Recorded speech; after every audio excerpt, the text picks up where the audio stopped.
How you doing? I'm Callan and this is Slapped Ham. Today we're looking at some terrifying cases of demonic possession. So hit that subscribe button and get ready for more creepy content, just like this.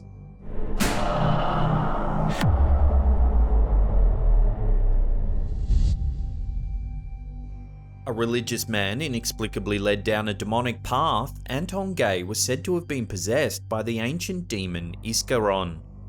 Born in France in 1790, Gay was said to have been particularly pious since birth. Aspiring to become a monk even in his youth, it was a natural progression for his life's path when Gay applied for entry to an abbey at the age of 46. However, it was when Gay arrived at the abbey La Trappe de Aiguabelle that a friar and his companions noted there was something horribly wrong with the man. It was said of their first encounter that Gay immediately unnerved the men by recounting their life stories back to them, down to secret details he would have no reasonable way of knowing. Friar Bernot is quoted as saying, "His mouth revealed the inmost secrets of our heart, giving details that are only known to God, our confessor, and ourselves." After examining Gay several times more, it was determined by the friar that Gay must have been possessed by a devil, citing Gay's oddly specific knowledge as well as his inexplicable ability to speak Latin, despite the fact he had never studied the language. Released from the monastery and arrested as a lunatic, Gay was eventually brought to another similarly disturbed woman. There, witnesses describe unexplainable events like no other. Upon meeting, Gay and the woman Chiquette began having intense demonic dialogues between one another. Occurring more than once, the two spoke in a language unknown to anyone else. In the face of several witnesses, it's believed the demons that possessed the two individuals revealed their past history with one another, fighting for dominance over each other. Without recourse, Anton Gay would face no exorcism. He would instead live a long, possibly cursed life, with many priests believing he was never freed of the devil controlling him.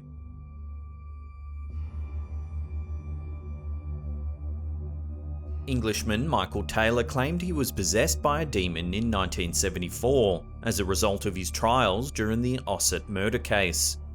At the start of that same year, Taylor's own wife would draw out his violent nature.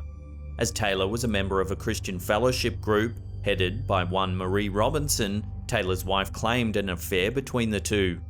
Owning up to his apparent sin, Taylor would go on to attack Robinson in retaliation. Miraculously, Taylor received absolution for his crime, as it was already suspected he was a victim of possession. It was said that an extraordinary exorcism was performed that night, in which a record-breaking 40 demons were cast out of Taylor. However, despite their best efforts, it was said that some demons still remained in possession of Taylor. It would seem their suspicions were true, as Taylor would shortly go on to murder his wife violently, the details of which are far too gruesome for us to describe here on YouTube. Taylor would go on to receive treatment for what was then assumed to be mental illness before being released years later. However, Taylor would be convicted of indecent crimes once more. Found guilty of assaulting a teenage girl, Taylor would attempt suicide multiple times. When brought before the court once more, Taylor's mannerisms would once more resemble his bizarre demon-like behaviour before murdering his wife. Found to be mentally unwell still, Taylor was once again forced to undergo treatment for his mental health. Taylor's case would nevertheless attain a large amount of media attention due to the links between his violent behaviour and the alleged demonic possession.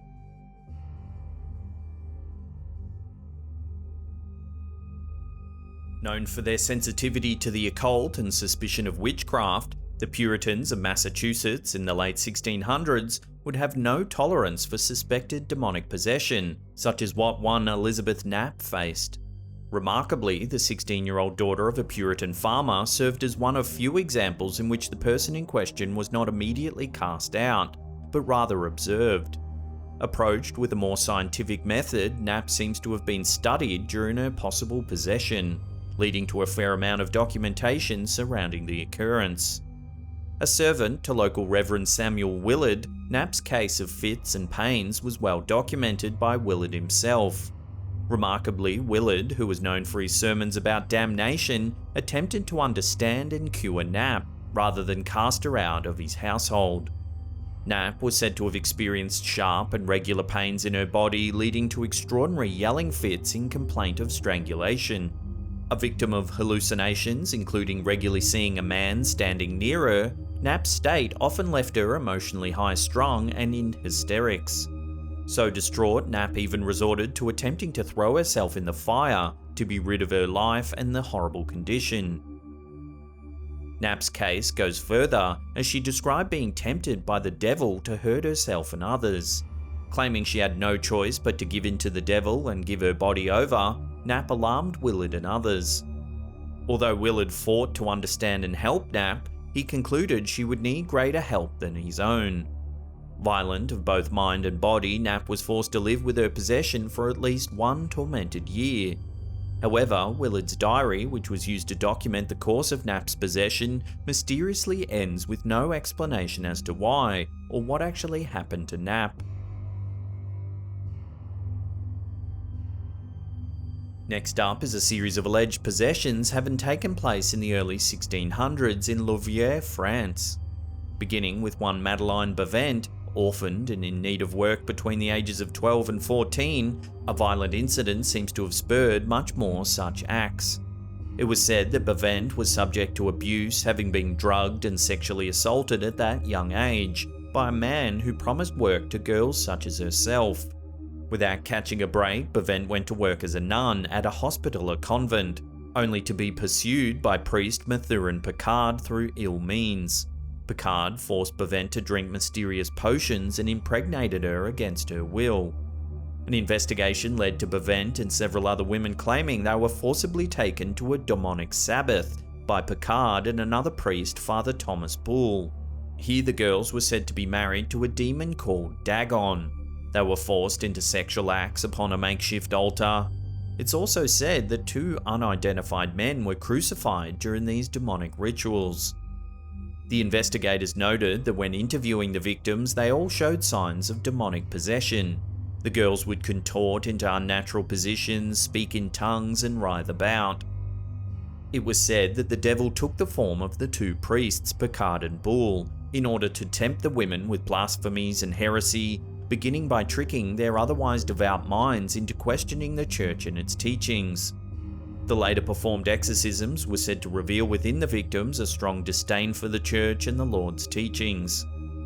With Picard dead and the previous Father Bull set to face trial, Bavent would be inexplicably forced to live out the rest of her life imprisoned in the church dungeon. Ultimately, Bull was found guilty and was sentenced to be burned alive. Picard's remains were exhumed and burned as punishment in the afterlife.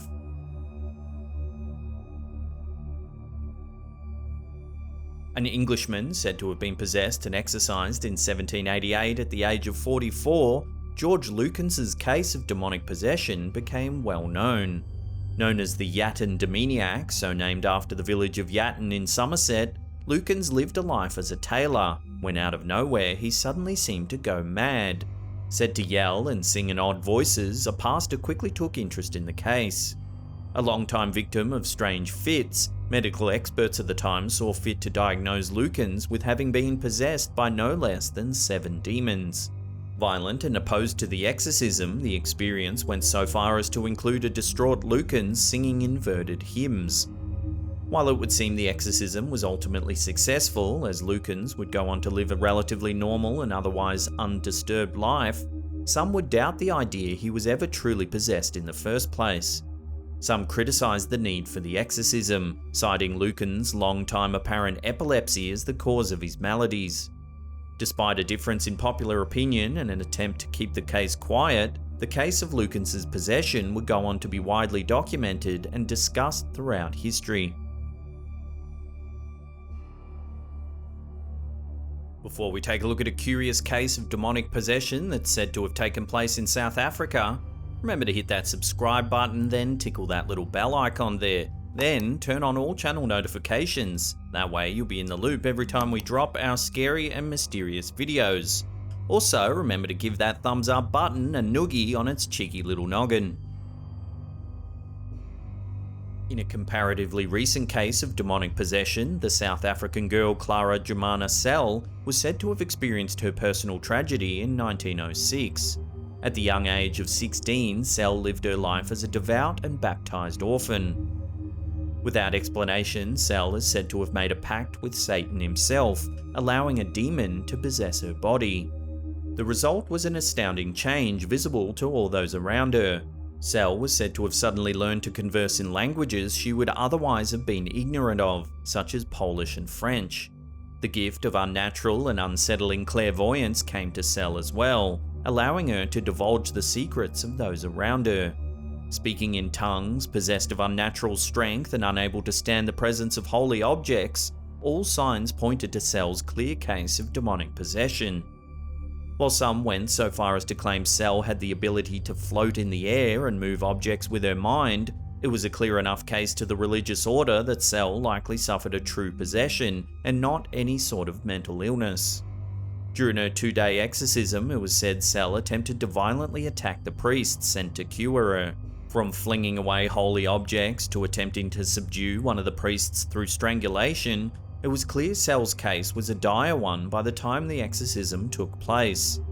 While the long and arduous process was a seeming success, Sell would live a remarkably short life, dying of heart failure at the age of 22. Now, if you want to hear some more freaky demonic possession stories, then check out that link on the top there. Otherwise, we have a scary playlist right there that'll keep you entertained for hours and hours. Now, if you want to get your name scrolling along the top there, consider supporting our Patreon campaign. There's a link in the description box below. And that's it for me. I'll see you all next time.